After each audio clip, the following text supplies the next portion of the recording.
Hello बच्चों, चलिए प्रश्न देखते हैं। दो भिन्न एंजाइमों की उत्प्रेरक क्षमता की तुलना की जा सकती है।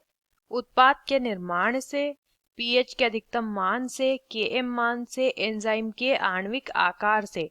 तो सबसे पहले जानेंगे हमारे प्रश्न की मुख्य अवधारणा। संबंधित है एंजाइम उत्प्रेरक क्षमता से। किससे संबंधित है? एंजाइम की जो उत्प्रेरक क्षमता होती है, इसे ठीक से हम लिख लेंगे, उत्प्रेरक क्षमता से संबंधित है। देखिए ये क्षमता क्या होती है, जब किसी एंजाइम की प्रक्रिया किस पर होती है? अभिकारक पर होती है। अभिक्रिया की हम बात कर रहे हैं, तो इस अभिकारक से उत्पाद बनता है। तो अभिक्रिया से उत्पाद बनने की, ठीक है, जितनी जल्दी ये प्रतिक्रिया आएगी, यानी जितनी जल्दी क्या होता है, एक एंजाइम के द्वारा अभिकारक को उत्पाद में परिवर्तित किया जाता है, इस प्रतिक्रिया को ही उसकी क्या कहते हैं?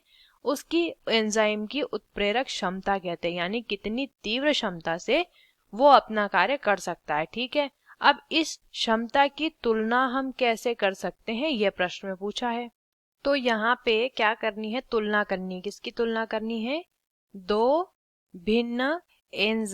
अलग अलग एंजाइम लेंगे और इन दोनों की उत्प्रेरण क्षमता अगर देखनी है, तो यहाँ पे क्या करते हैं? माइकलिस मेंटेन समीकरण का प्रयोग करते हैं। माइकलिस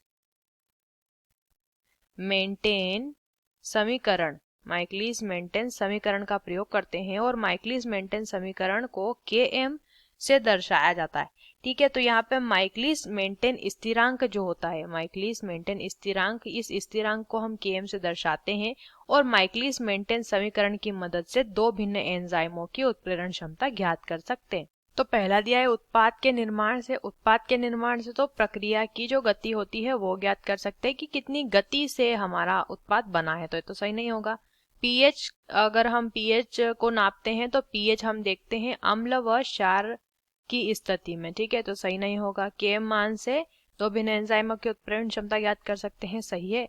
एंजाइम का आणविक आकार उसकी दक्षता नहीं दर्शाता, तो सही उत्तर होता है विकल्प सी।